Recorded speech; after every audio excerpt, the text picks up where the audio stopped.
The coup in Myanmar has not only thrown the country into political turmoil, it's also complicated a crisis that started 4 years ago. With the army in control, it'll be even harder to convince more than 750,000 Rohingyas who fled to Bangladesh to return willingly. Young Wai Kit explains. Rohingyas who fled to Bangladesh 4 years ago continue to face challenges today. This footage was shot in late July in a camp in Bangladesh. The journalist who filmed this says 2 women had given birth under such conditions. This footage of mudslide, also shot in late July, claimed the lives of at least 5 Rohingyas. And fires like this one continue to be a danger in overcrowded camps. And even those who dare to venture out, they often don't survive the illegal and deadly sea voyages. Here, at least 7 Rohingyas drowned while trying to escape from Bangladesh.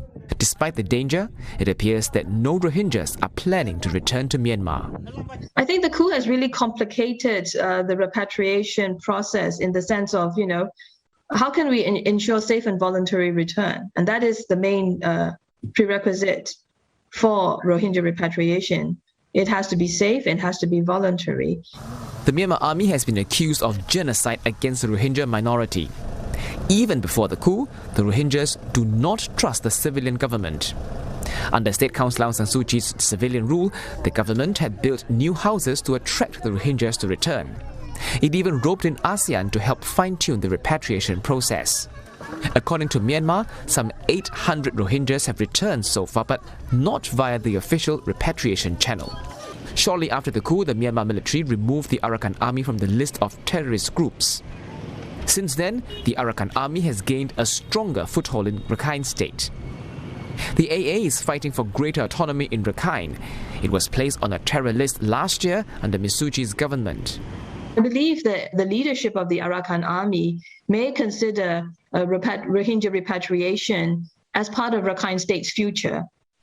If it is accepted that they are residents, that they have been living, that the Rohingya have been living in Rakhine State. After the coup, the ousted lawmakers who formed the National Unity Government took a softer stance towards the Rohingyas. For the first time, they referred them by the term Rohingya. Previous governments did not call the Rohingyas by that name because they did not recognize them as citizens. The NUG also said it hopes Rohingyas will return to Myanmar. Rohingya community leaders in Bangladesh tell me they're happy to be accepted by the NUG. They say they look forward to the day when they can safely return to Myanmar. But it's not going to be easy. Remember, the Rohingyas fled Rakhine State in 2017 precisely because of the Myanmar military's brutal crackdown that drove out the Muslim population. For now, there is all the more reason for them to continue to stay away from Myanmar. Meantime, the Rohingya leaders say they fully support the pro-democracy movement against military dictatorship. But until the political crisis is resolved in Myanmar, repatriation may well remain a distant hope. Young Wai Kit, CNA.